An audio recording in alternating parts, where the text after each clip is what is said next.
We're live, man. We're live, going out to about 10,000 viewers right now on YouTube watching our show. All right. Talking to folks. This will be the 5th or 6th time you and I have chatted at this conference. You've got to be getting sick of seeing me by now. Oh, yeah, not yet. Not yet. Getting close. It's only it's Tuesday, right? It's Tuesday. Yeah, there's 3 days to go. A couple more days. Are you here for the duration? I am. Wow, because a lot of folks are kind of in and out of here, so you're in for the duration. Yep, I'm here for the duration. I'm here talking to people, listening to people. So you and I have sat in on a few sessions, been involved in some sessions here. What are some of the things you're hearing people asking about that you're thinking, you know what, you're still not getting it? Light bulb hadn't gone off yet. I guess I have to say it's a bit too early to make that statement yet. Yeah. I've heard a lot of different things. I make a lot of statements way too early. Yeah, that's fine. I've heard a lot of different feedback so far, mostly from the partner side. Yeah. I'm looking forward to hearing feedback from the customer side right now. That would be an interesting perspective to see how a partner views an issue and a customer views the same issue. I mean, I would imagine sometimes it'll be similar, but sometimes that can be quite a bit different. Opposite sides, yeah. Yeah, quite a bit different. It's very interesting sometimes. So we talked a little bit today about some ISV stuff. I know you've been involved with some of the ISV stuff. We've been talking power platform, power. We got Charles going to come on tomorrow and talk more power platform. So absolutely, it's all power all day long, right? Absolutely. So what are you seeing in the space where new partners, brand new to the ecosystem? Because, we got a lot of us old guys and folks that have been in the channel for a while learning new stuff. It's kind of been my sense that some of these brand new partners in the channel are actually able to get up to speed maybe a little quicker because they don't have, this baggage, So when I talk to new partners or people that are just thinking about getting into this business, I say something that I said to you guys a couple of years ago, which was pick a focus area, dig into it, really understand it, and then branch out from there as it makes sense. Now, what we've done with the Power Platform in general is we've made that bar of entry much, much lower. You don't have to walk in thinking about what does this thing look like at the end of the day to start out with saying, I need an app that does. And I can start from that. Now, let's say that I in-house built this app, and now I decide that this is something that I think I need to share. Yeah. It's possible to take that app without ground-up redesign, package it up, and begin reselling it. Yep. Okay? That brings that bar of entry down. You don't need a huge team. You don't need a big test group to put it together. You can do it in a small fashion. Now, of course, as you start to grow up and you start to move up stack and you start thinking about quality and the ability to actually make your business work. Yeah, once it's become mission critical, somebody's got to button it up. Now you got to button it up. Yeah. Now you got to deal with it. Yeah. Now, we're trying to help with that. We're actually trying to help with that with things like the solution checker. We're building the ability to detect patterns we know are problematic, just behaviors that we know are wrong, and we build that right in. And just like we would in, say, any Visual Studio environment, we're providing that feedback to you, and we're saying this is how you fix it. Okay, that's real critical. And that's not a static tool. As you guys come out with your updates, you're going in that modifying rules, adding rules to keep that thing current. So it's even more dynamic than that. Yeah. When a customer calls in with a support issue, we look through that support issue, we see a pattern that's a problem, it's immediately added to that tool. So that's a living tool, evolving all the time. Evolving every day. Yep. So if I'm a ISV, that's a clear story that I need to be keeping up to date with that thing. Every 6 months I'm going to have to recertify anyway at minimum. And given what you just said about that being a living tool, I may want to run that thing through Solution Checker more often than I'm required to, just for the best experience for the customer. How about for the customer side, who's building for themselves their apps? Are you seeing a similar kind of motion with customers, or are they thinking of it the same way? So they don't typically think of it the same way. But they don't have to update like a partner. At ISV, we have a required update, but they don't have a required one. If you're trying to push it into AppSource, yes, you as a partner you as an ISV have to deal with it.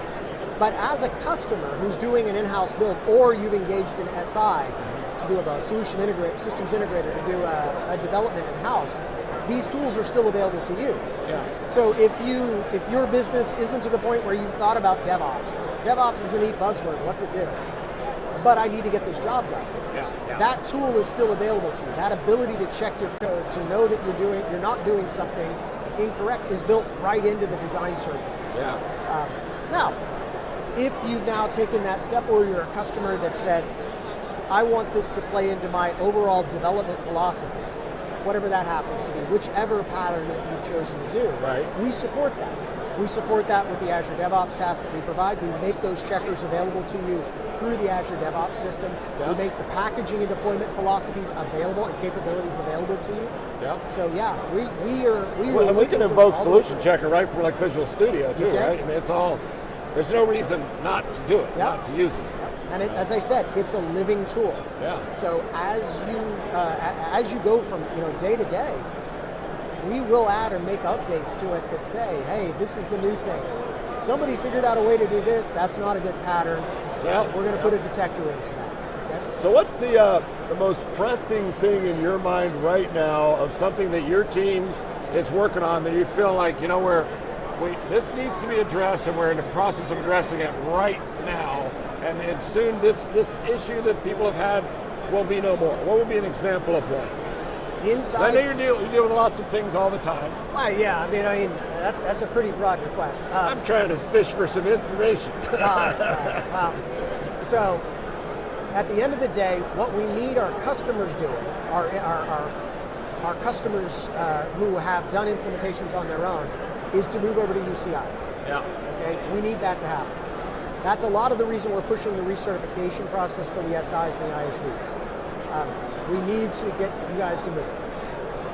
That's very, very top of mind. And it's easy to do with the app source. It's just a new requirement. That's right. And now you have to do it to stay. But it's not so easy like with end customer deployments where it's kind of on them to do it. At some point, you got to say, you know what? We're going to do it. Enough of you have moved. The rest of you are being moved. We're going to move you. Yeah. We're not there. No. We've made that. We've essentially made a notice that that's coming. Overly generous. You always give customers lots of time to do things. So that's got to create a burden on you guys too. It does. It does. It's worth it. But are you saying that we could shorten that cycle up? I would be all for it. All right. But then I'm one of those partners who's always like, what's the newest thing? I know that's not the typical partner or customer. Yep. They're more likely, I don't want any of the new thing, so they're going to be dragging their feet. It is a balance at the end of the day. In the past, we have been overtly generous. Yeah. We gave long periods of time. That, in retrospect, worked to our detriment,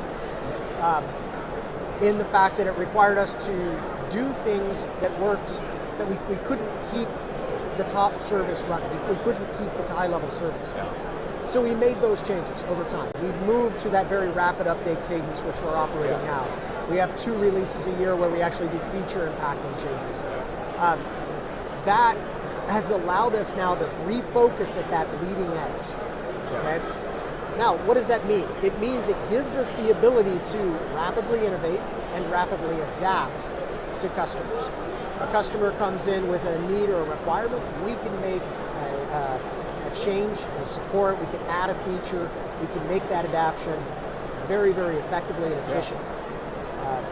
We've put in place the ability to run preview rooms. We put in place the ability to try it for a period of time before we enforce it. But when it comes to retiring features, okay, the legacy UX, the legacy web UI, honestly, we've got 15 years out of it. Yeah, you got your money's worth. We got a good run out of that. Yeah. We learned a lot, and a lot of that learning went into the new UCI capability. It's going into the Power Apps Canvas system as we bring those technology stacks together. And we want to move forward. We think giving a reasonable amount of time to migrate apps off to it is the fair thing to do for our customers. Now, what does it mean reasonable? We've been saying that this is coming for about 2 years. We, in the spring, made it much more evident by any new environment that was created, defaulted with UCI, and you work forward there. Now we've come across to the fall, to the fall release, And we're now stating that in a year's time, we're going to retire the web UI completely. Yeah. Okay. So now retire is an interesting word, right? Because we have deprecate, which doesn't mean something's gone. That's right. It means we're no longer going to support that. You're kind of on your own if you want to keep doing that. Is that what we're talking about in retire, or is that a different word? Deprecate means that we are no longer going to add features to it or improve it. Yep. It is in life support mode. Yeah. Okay. Excuse me. When we retire a feature, the feature is removed from the product. We're retiring it from the product. So it'd be fair to say that the classic UI right now is deprecated already. For the most part, yeah. You know, which in means fact, I think that's the time to move off of it. I think we actually used that term exactly in the release notes. Yeah. The classic web UI is deprecated.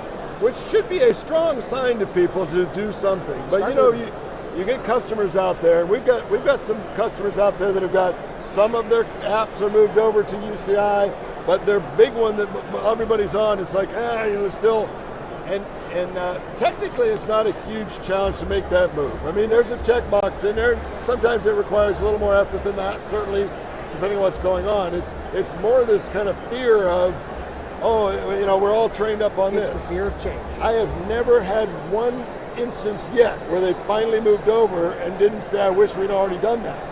The new it's so much faster. I mean, the old one, it's like Scotty gave us all he could give us on that one. It's got as far as it could go, and it needed that next evolution. The responsive, the speed.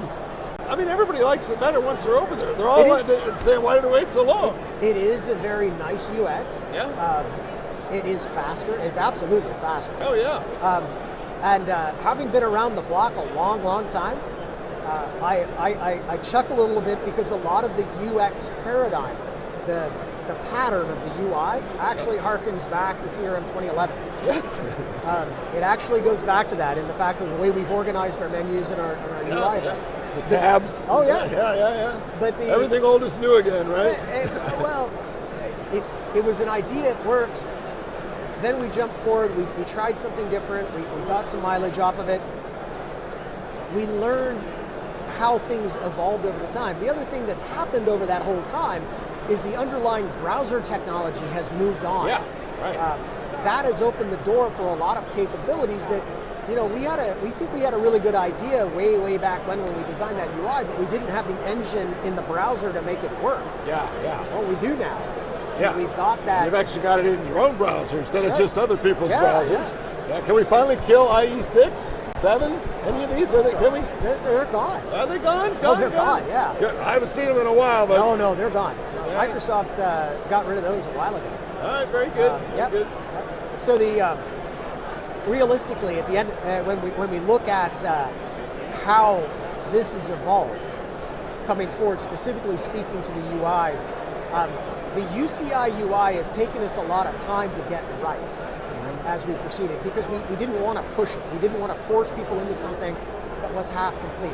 Yeah. If you look at the way we've done things in the past, we focused on the primary areas, the case management, the account management, and we've made revisions and UX revisions, but we've left things like system settings behind. Yeah, right. Goal management got left behind. When the move to UCI is total. Yeah, you had no choice. Yes. Everything's got to go. Everything is moving. Yeah. So the whole system has been refreshed. The other thing that drove UCI's evolution is the concept of the application container. Yeah. So rather than having to say, here is my CRM system that has a sales tab, a service tab, and a marketing tab, we now have a sales app, a service app, and a marketing app that are individual, self-contained, but are co-residing on the same environment. Yeah, all sitting on the same all sits on the same environment. Yep. And it's and the same instance of an environment. So it's in addition to Power Apps you may have built on that instance. I mean, it's a whole different world than it was not that long ago. Nope. Really, this separation of the apps from the platform and from each other is really new, and that was huge. That was enormous. There was a lot of setup to get there. Oh, I know it definitely was. A lot of setup. But yeah, we're real excited it's there. We're still innovating on it. We're still doing things. The new design, I expect that most everyone has seen the new design surface, the new Maker experience. Yep. So make.powerapps.com or create.powerapps.com, depending on which ring you're on. those capabilities. I mean, my gosh, when was the last time we touched the designer? Yeah, and, right. And now look at what we've done in 2 years. We've completely redesigned it, built up, made it faster, made it more in the last intuitive. couple of years, so many things about what a legacy partner or customer would have done. When you look at things like workflows, now flows, you look at Power App, you look at all of these pieces that frankly didn't exist not that long ago. And now they're like the way to do something now. So it's been an exciting ride. It doesn't feel like it's slowing down. No, I mean, it's not. It's like, I think I mentioned you earlier today, sometimes we kind of get our head a little out over our feet, but the feet are running as fast as they can. They are. Marketing's still out here, wanting new features, wanting new, got to be competitive, and it's this constant lean forward and run. Yep. But it's keeping you guys busy, it's keeping us busy, it's keeping customers on their toes, but it's all good. It's all good. I guess the one thing I'll say about that is that we do have a very large breadth of applications, of capabilities. Yeah. And it is sometimes overwhelming. And to a person who is seeing that, is trying to approach it, you don't need to approach you don't have to walk in and say, okay, well, there's Power AI and there's Power Apps and there's Flow and there's all these other things.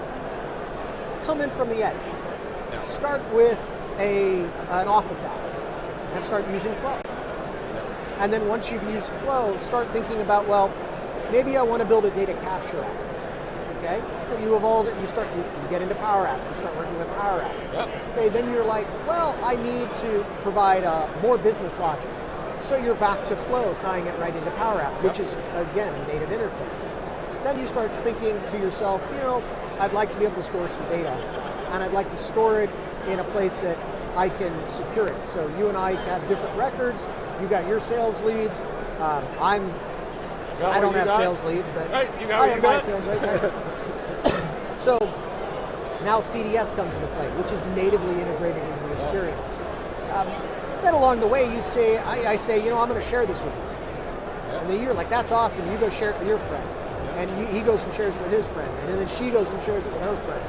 And now we have something that has evolved into a mission critical app. Yeah. And IT steps in and says, whoa, what's going on here? Hold on, what's going on?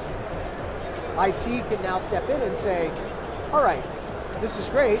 Let's add some governance. Yeah. Let's add some control. Yep. Let's bring Azure Active Directory in and manage groups and who can see what through groups.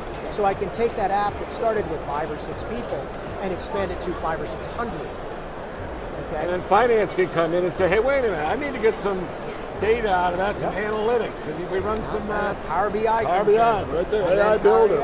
All wired in. Yeah. So that's the general way we think about it. Yeah. Okay. You can enter this game at any level. You can come in from, I'm a novice user, I'm trying to learn something, and I need a job. I need a tool to do a job. I'm looking for the right screwdriver. Okay, I'm looking for the right hammer.